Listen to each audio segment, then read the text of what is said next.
Saudara sekalian yang mulia, semua kita ingin hidupnya bahagia. Tidak ada orang yang hidupnya tidak ingin bahagia, siapapun dia. Maka orang yang pengen bahagia itu, di antara caranya ada 7 tahapan yang harus dilalui. Namanya yang keenam aqobatul qawadih, tahapan keburukan-keburukan, celaan-celaan. Dan kita harus ngajak ngobrol sama diri kita supaya kita benar tujuan ada di muka bumi ini. Ajak aja ngobrol di kaca. Menurutmu surga yang penuh dengan kenikmatan itu lebih baikkah atau cuman dunia yang sementara? Ajak ngomong seperti pertemuan-pertemuan yang lalu. Kalau kemudian kita bilang surga adalah lebih tinggi, maka mestinya kamu itu harus nurut sama Allah. Walal akhiratu khairul laka minal ula. Maka kita kudu benar di dalam berfikir bagaimana Tuhan muliakan kita dengan ibadah, dikasih bekal kemampuan segalanya. Nikmat begitu banyak yang Allah berikan. Pada akhirnya setelah ibadah kita kerjakan, saudara, apa yang harus dilakukan oleh kita? Apakah kudu didongeng-dongengin sebagai bentuk pamer oleh kita? Kata Imam Ghazali, bukan itu. Kalau kita sudah selesai daripada ibadah apapun dia, kita harus fokus minta ibadah itu diterima oleh Allah. Diterima. Makanya minimal doa habis sholat, doa habis puasa, doa habis baca Quran, paling minim Rabbana taqabbal minna innaka antas samiul alim wa tub alaina innaka antat tawwabur rahim. Minimal. Dan habis itu kabur dah. Salat, mau salat qobliyah, jangan lepas begitu aja. Mau tahajud, apa aja, doa. Bila kemudian kita sudah ibadah, tidak ada tugas kecuali kita kudu memohon kepada Allah supaya ibadah kita bukan kemudian kita pamer-pamer pengen disebut-sebut hebat. Enggak. Kita kudu ngomong moga Allah terima. Setiap habis ibadah apa aja kita sedekah, waduh hebat kamu sedekah, moga Allah terima. Begitu. Kenapa? Kita ajak ngomong diri kita kalau habis ibadah, wahai diri, kenapa Anda rindu pengen dipuji orang? Kenapa Anda rindu pengen dinilai orang dari ibadah yang Anda lakukan? Padahal tidak ada tugas Anda kecuali memohon supaya ibadah yang Anda lakukan diterima oleh Allah. Siapa Anda? Siapa Ibrahim? Ibrahim kekasih Allah, manusia teladan, nabi terhebat pada 3 zaman. Yahudi mengakui nabi terhebat, Nasrani mengakui, apalagi lah kita kepada Nabi Ibrahim alaihissalam. Nabi Ibrahim, sebagaimana Allah jelaskan, summa auhayna ilaiki anittabi' millata Ibrahim hanifan. kemudian kuberikan wahyu kepadamu wahai Nabi Muhammad, ikuti millahnya Ibrahim, syariat dan ajarannya, kehidupan polanya daripada Ibrahim.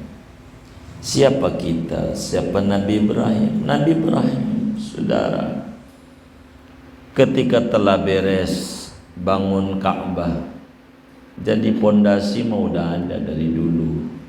Yang ngerehab habis banjir besar, tinggal puing-puingnya doang Ibrahim. Jadi Nabi Ibrahim bukan bangun dari awal, bukan Ka'bah itu buatan, bukan. Nabi Ibrahim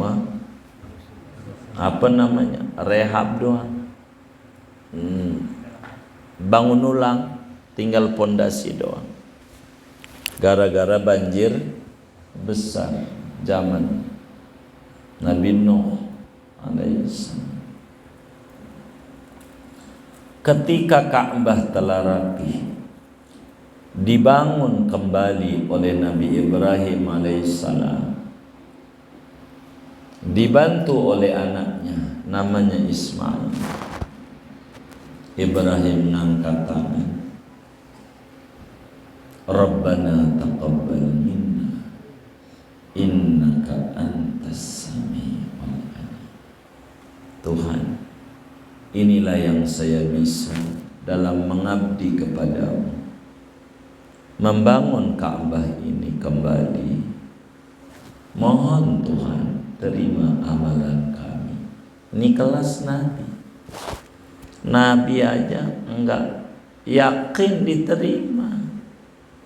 Nabi enggak langsung Allahumma lantas jalan, duduklah bentar, minta biar diterima ibadah yang dilakukan.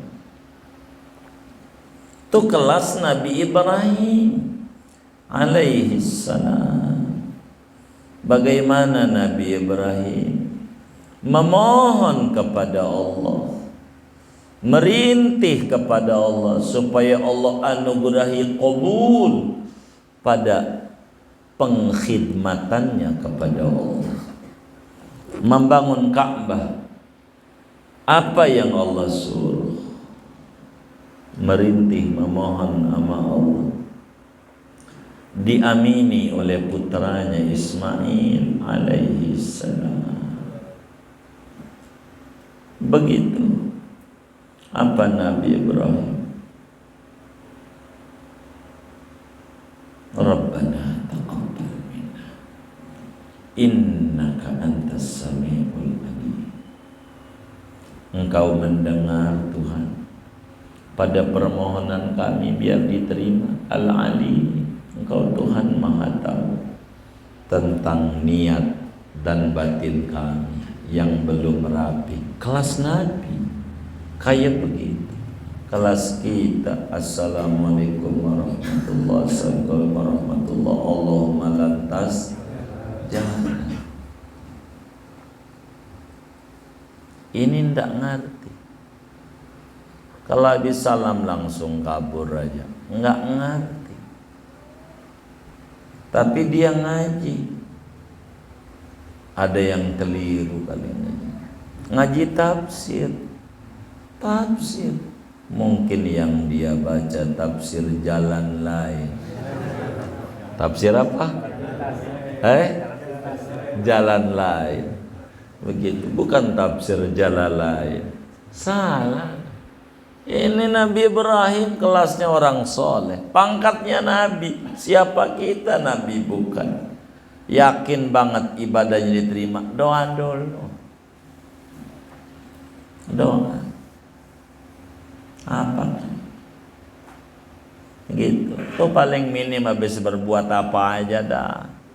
Kita baca bijahi Toha Rasul, Jud Rabbana bil qabul wahab lana kullasul rabbistajib li amin. Begitu.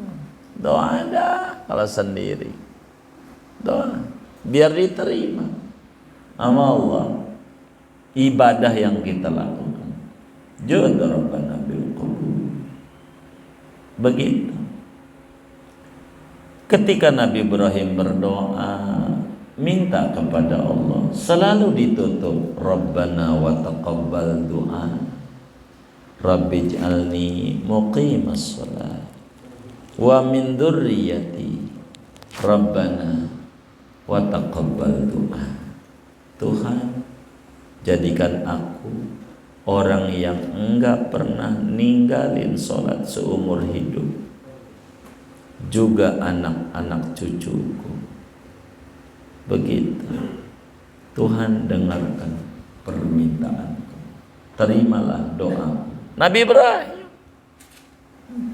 minta supaya doanya diterima. Ini kelas Nabi. Setiap ibadah selalu memohon agar diterima. Kelas Nabi. Siapa Anda? Doa udah mau nyalain Allah aja. Gue udah doa nih, minta dulu biar diterima doa Anda. Diterima. Begitu. Diringi solawat ke habis solatnya. Jadi juga dengan solawatnya dilirik, kamu Allah udah pasti diterima. Masih ya solatnya enggak. Begitu. Dari terima lah Allah. Rabbana wa taqabbal du'a. Lalu pertanyaannya, apa pentingnya kita kalau habis ibadah minta supaya ibadah kita diterima? Kata Imam Ghazali, Anda kudu paham, demi Allah, andai Tuhan anugerahkan kepada Anda ibadah yang Anda lakukan diterima oleh Allah, sungguh Allah anugerahi kesempurnaan nikmat. Kok kesempurnaan nikmat? Anda ibadah aja sudah nikmat dari Allah, taufik, dianugerahi, diterima, udah luar biasa. Sebab perbuatan yang kita lakukan kemudian diacungi jempol, luar biasa. Tapi perbuatan sudah kita lakukan enggak diacungi jempol, ya sia-sia. Begitu. Maka bila ibadah yang kita kerjakan dianugerahi oleh Allah tentang qabul, diterima ibadah, maka sungguh nikmat sempurna telah diberikan kepada Anda. Anugerah yang luar biasa diberikan kepada kita bila mana ibadah kita diterima.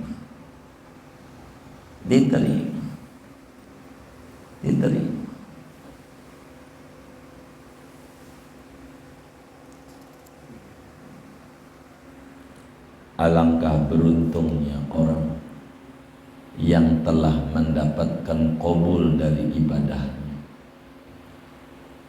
Alangkah besar kekuasaan yang Allah berikan bila ibadah kita diterima.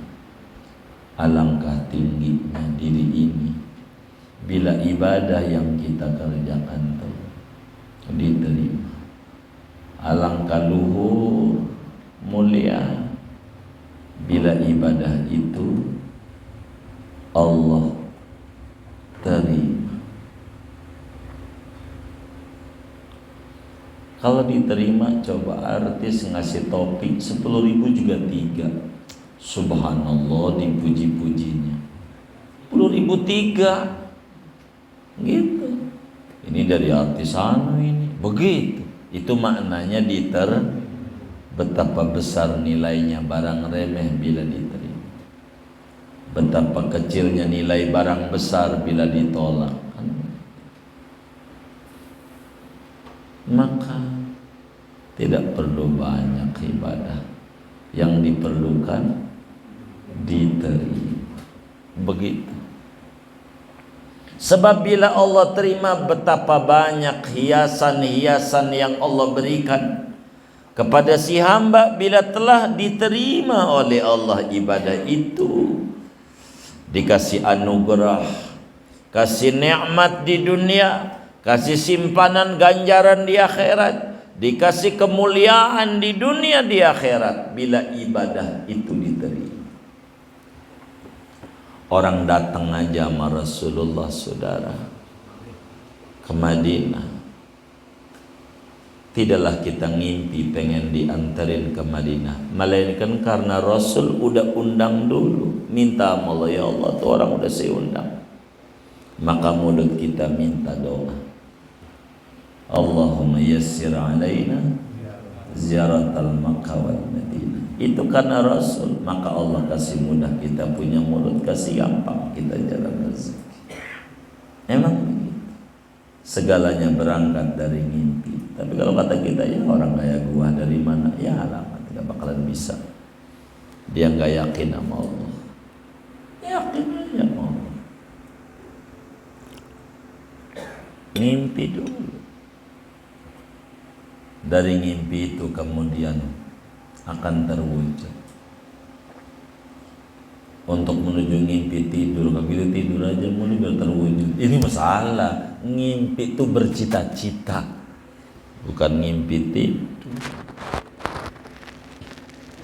Namun kata Imam Ghazali, demi Allah, jika bila terjadi sebaliknya, ibadah yang udah luar biasa dikerjakan, dengan begitu maksimal dicurahkan, sebaliknya yakni ditolak, kagak aduh, alangkah ruginya hidup, alangkah merugi sialnya kita, alangkah hampa dari kasih sayang Allah.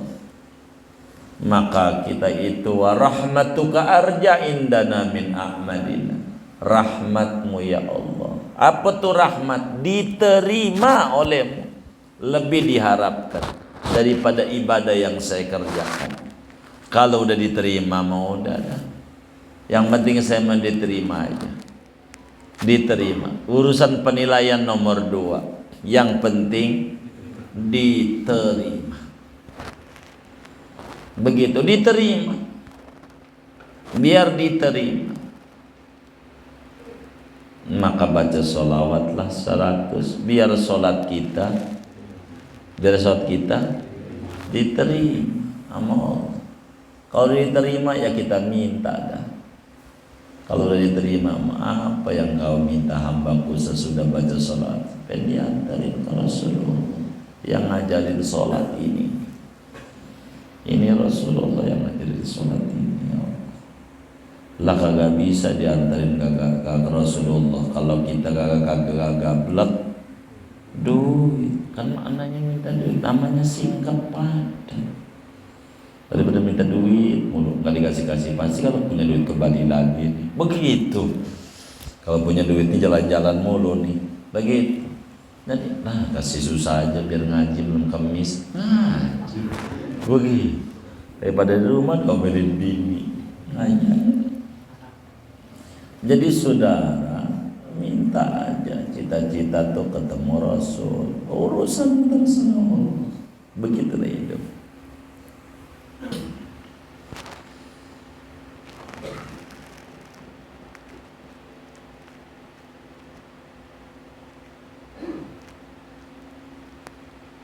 Karena itu kata Imam Ghazali, kita ajak ngomong diri kita, wahai diri, ayo dong punya perhatian besar tentang ibadah dan qabulul ibadah.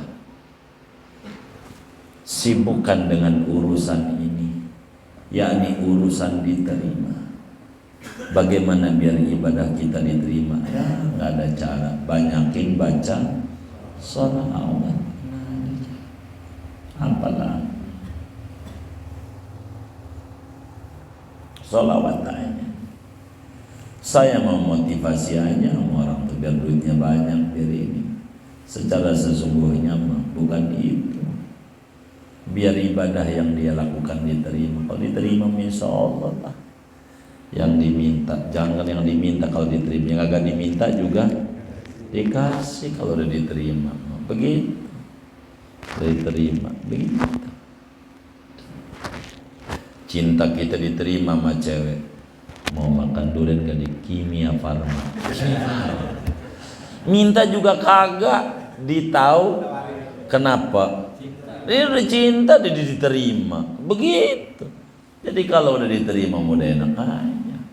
Maka tidak ada cara agar supaya ibadah kita terima. Perhatian pada urusan ini. Singkatnya kata Imam Ghazali, bila Anda continue pada urusan ini, memikirkan betapa pentingnya akhirat, menuju akhirat kudu punya bekal di dunia. Bekal itu ibadah. Untuk ibadah kudu punya dunia segalanya. Sesudah kita ibadah kepada Allah, yang terakhir tugas kita minta diterima. Bila kita istiqomah kayak begini, kita ulang-ulang setiap rapi daripada ibadah, sholat, puasa, apa aja ratib, berarti badan itu ujungnya Rabbana taqabbal minna. Itu aja biar diterima sama Allah, biar diterima sama Allah. Bila ini konsen kita dalam hidup, bagaimana biar ibadah kita diterima, kita meminta tolong sama Allah, yang nerima Allah. Bila ini telah dilakukan, pertolongan Allah yang datang sama hamba model begini akan dipalingkan daripada menoleh-noleh sama makhluk yang nyinyir. Biarin terus saja konsen biar tinggi derajat, nggak usah pikirin hidup begitu. Mikirin orang yang ngomongin, dia punya mulut, kita nutup mulut orang agak bisa, mendingan nutup mulut kita aja, sholawat aja. Orang pegel-pegel sama kita, biarin dia capek, kagak ikut lari dia, ngiri sama yang lari gitu, salah. Maka kita harus ibadah dan minta biar ibadah kita diterima. Bila ini konsen kita dalam hidup, maka nanti Allah berikan kepada kita menghiraukan ama ocehan orang. Ada orang berkicau pasti hidup, nanti juga di tanah kusir mau berhenti dah. Begitu, biarin aja, dia nggak tahu. Begitu, udah begitu aja hidup, biar kita nggak capek. Bahasa orangnya cuek. Nah, orang berkata buruk dan di dunia dia gak tahu, terserah. Dia nggak tahu sebenarnya. Tahu sebenarnya nanti dikubur bakal nangis jadi-jadinya. Begitu aja urusan di akhirat. Itu begitu. Sarafakanil iltifat ilal khalqi. Maka Allah palingkan orang yang konsennya ibadah dan minta diterima ibadahnya, nggak mau menghiraukan penilaian orang. Cakep nih, belum tentu kalau Allah tolak, bener nggak? Begitu. Buruk nih, belum tentu kalau Allah terima. Maka konsen kita nggak mau mikirin kanan kiri, fokus garis finish ridho Allah, surga Allah. Akhirnya Allah sibukkan kita, nggak keburu untuk ria, nggak mikirin pengen dinilai orang, nggak keburu untuk bangga diri, gua hebat, gua ini, nggak keburu. Orang dia lagi sibuk kayak orang sakit di rumah sakit. Biar kata kelas 3 tuh zaman dulu kamarnya isinya 3. Kalau sekarang kelas 3 12 kali 4 begitu. Kok banyak? Kelas 3 tuh isinya 3, kelas 2 isinya 2, kelas 1 isinya 1. Sekarang enggak, kalau 1 fit pun kelas 1 begitu. Dia kayak sekolah kelas 1, kan banyak juga di sekolah kelas 1 begitu kata dia. Ini repot. Saudara, kita nggak keburu untuk ria, nggak keburu untuk bangga diri. Ada orang muji, belum tentu kalau diterima sama Allah, doain dan diterima. Ada orang nyela, begitu nyela, ya namanya saya masih ibadah, masih lagu-lagunya, banyak kekurangannya. Begitu, makanya watamim taksirona, ada yang kurang-kurang, sempurnain aja, poles saja dianggap sempurna. Begitu mau. Kita nggak keburu mikirin orang. Kita didorong oleh Allah untuk menuju sebuah keikhlasan dalam ibadah, dan ini ruhnya amal. Kata Ibnu Athaillah dalam hikamnya Al-A'mal Suwarun Qadimah, wa ruhuha wujudu sirril ikhlasi fiha. Amal cuma bagus doang, intinya ada rahasia keikhlasan. Bagaimana? Nggak bisa kita ngomong ikhlas, kudu ngaji minhaj dulu. Bagaimana proses menuju sebuah ikhlas? Ada tahapan, ada resep-resep panjangan yang harus kita lalui. Kita bakal mengerti. Kita nggak bisa ngomongin ini kecuali kita bisa mengendalikan diri kita. Orang puji, belum tentu diterima sama Allah. Orang celak, belum tentu ditolak oleh Allah. Jadi ada motivasi dalam hidup. Jadi sehingga konsennya bagaimana supaya ibadahnya diterima oleh Allah.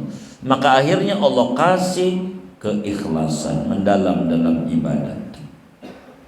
Sehingga pegangannya selalu tahaddus bin nikmah, menyebut-nyebut anugerah Allah. Alhamdulillah ya. Alhamdulillah. Kita enggak usah repot. Itu main Facebook, main WA, main ini. Kita nggak usah nulis aja. Ada orang foto cekrek lagi jogging di Kalbar. Kalbar tuh Kali Baru, Sangrangan. Dipikir Kalbar Kalimantan Barat. Kali Baru. Dari Kelapa Dua tuh ada turun dikit.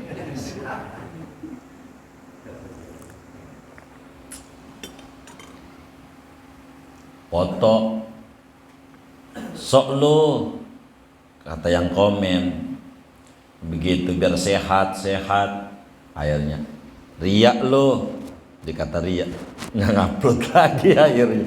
Namanya terpengaruh oleh orang loh, dikata begitu. Emang orang mau begitu, beli motor warna kuning tinja lagi, dijual ganti merah lagi, ini merah lagi mau dipendem, ini yang merah nih, begitu salah lagi. Jadi ribet urusannya. Jadi apa aja orang nuruti komentar orang gak ada habisnya sampai kiamat. Kita ibadah bukan karena pengen dinilai oleh orang, tapi bagaimana tingkat pencapaian kita kepada Allah. Terserah orang nilai. Karena orang nilai tergantung apa yang dia nilai. Bisa kekurangan, bisa kelebihan, tergantung mana yang harus dinilai. Maka kita nggak bakal konsen memikirkan penilaian orang. Mau orang apa kek? Saudara nulis saja. Ilmu. Ada bilang, waduh pas ngaji seustad nih berhenti. Akhirnya kagak. Nguploadnya makanan Duren Kimia Farma. Ya Allah, lu riak lo, kalau ngajak baru ganti lagi. Dan nggak bikin status aja omongin mulu. Dia namanya terpengaruh sama orang. Pakai tulis saja. Begitu terserah. Begitu. Orang namanya juga hiburan. Namanya juga sosial, bukan seuntung ya. Sosial apa seuntung sih? Iya media sosial. Ya udah, biarin aja. Nulis mau nulis aja apa aja. Saya itu kalau nemu ngedaras kitab yang bagus tulis saja, takut hilang. Begitu maksudnya, tulis saja. Biarin orang mau kata apa. Yang penting saya mau nulis saja. Terus akal itu terbatas, harus dibantu sama nyatet, sama ini. Jadi ada. Begitu. Dan itu media sosial tuh gambaran akhirat. Orang sebut jejak digital, enggak pernah bohong. Itu ada jejak digital kita di malaikat raqibah atid. Bukan itu. Itu raqibah atid itu setiap hari kita ngupload, ngaji diupload, ada jejak digital. Dan nanti bakal diputar. Siapa itu ya? Di pengajian duduk di pojok ngantuk. Ya siap lagi kan kita orangnya. Kan yang motret itu ya kan. Ada lengkap. Jadi kita bukan media sosial gambaran akhirat biasa aja. Begitu. Ada orang nulis lagi Facebook, pengen tahu aja, dia terbaca. Apa yang kamu pikirkan? Pengen tahu aja. Tiap hari pengen tahu aja. Habis. Itu sih dia menanya doang. Terserah lo jawabnya apa. Begitu. Ya Allah. Upload aja. Apa yang Anda suka silahkan. Bukan juga itu membuat sebuah karyaan, bukan. Sebuah karyaan. Coba kayak Imam Ghazali dituduh begitulah, ngarang kita pengen dipuji. Lah kan kita kagak dapet ilmu dari Imam Ghazali ya kan. Hilang aja. Dulu pernah ngarang kitab itu kiai. Namanya kitabnya kagak ada. Nah, maka apa aja ditulis. Biar ada sejarah. Begitu. Kalau nggak ada sejarah repot. Maka nggak apa-apa. Saudara apa kan? Tulis saja. Nggak perlu takut. Jadi kita yang penting konsen ama ibadah dan ama diterima oleh Allah dalam ibadah. Bila kita konsennya ini sehingga dapetin keikhlasan, kita tahadus bin ni'mah, maka kita mendapatkan ketaatan yang paling diharapkan. Sebab enggak ada cacatnya barang dikit. Enggak perlu watamim tafsir. Kebaikan yang sangat istimewa. Enggak ada campuran. Ibadah yang diterima enggak pernah ditolak. Bila ini telah kita raih dalam hidup kita, saudara, kata Imam Ghazali, amalan model kayak begini, meski dalam seumur hidup satu kali dikerjakan, sebetulnya nilainya besar di mata Allah. Ini sholat kita, saudara, dari umur 15 sampai mati. Nyari apa? Nyari mana yang terbaiknya. Bila udah ketemu yang terbaik, Allah wafatkan. Ini kita dihidupin masih banyak yang remeng-remeng amal kita. Makanya kalau saya mendapat sesuatu aja yang banyak, yang lain remeng-remeng, kalau ini diterima sama Allah, apa-apa. Nggak bisa nggak ada ibadah. Ibadah itu, kata Imam Ghazali, meski seupil, bila diterima sama Allah, itu besar. Banyak demi seumur hidupku, meskipun jumlahnya dikit, sungguh besar nilainya di mata Allah. Sebab diterima.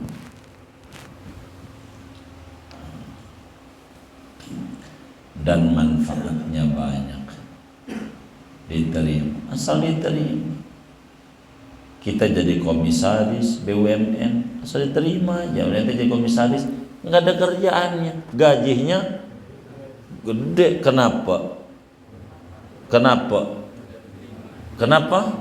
Diterima. Begitu. Kalau kita pinter kayak apa bisa ngoceh, kagak diterima, kagak bisa. Allah begitu. Jangan berkecil hati. Jangan sedekah yang seperakan. Itulah yang menghantarkan kita ke surga.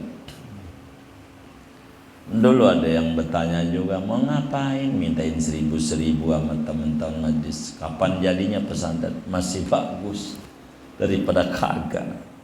Tapi saya yakin, jangan orang kaya doang yang masuk surga. Kita pun orang miskin juga berhak dapetin surganya Allah lewat pintu sedekah sekelas mampu. Gigi 2.000. Begitu.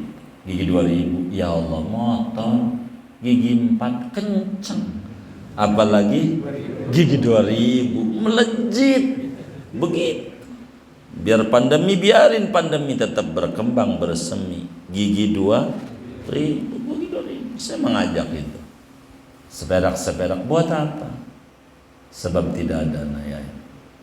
Jangan orang kaya doang yang masuk surga. Jangan. Kita miskin pun masuk surga. Dululah kita punya umi, punya pisang 2 bagi tetangga. Mau ngapain? Jangan orang kaya doang yang masuk surga. Kita juga kudu masuk lewat pintu sedekah ini. Masuk, nggak apa-apa, latihan. Oh ya baik.